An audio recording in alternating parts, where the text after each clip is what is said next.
కుక్కర్‌లో చికెన్ చేస్తే ఆ టేస్టే వేరు.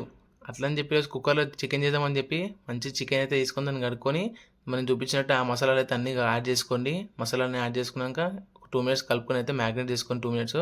ఆ తర్వాత కుక్కర్‌లో అయితే కొంచెం ఆయిల్ పోసుకొని, ఆయిల్ హీట్ కాగానే ఒక చిన్న ఉల్లిపాయ అయితే కోసుకొని దాంట్లో ఏసుకొని, ఇంక అది బ్రౌన్ కలర్ రాంగానే మనం ఏదైతే చికెన్ అయితే కలుపుకున్నామో, ఆ చికెన్‌ని తీసుకొని మొత్తం ఆ కుక్కర్‌లో అయితే ఏసుకోండి. ఒక 2 మినిట్స్ పాటు అయితే ఉడికించినాక కొంచెం అయితే వాటర్ పోసుకోండి. వాటర్ పోసుకున్నాక ఒక 2 మినిట్స్ అయినాక మనం మళ్ళీ కొబ్బరి పొడి ఉంటుంది కదా, ఒక 2 స్పూన్స్ కొబ్బరి పొడి తీసుకోండి.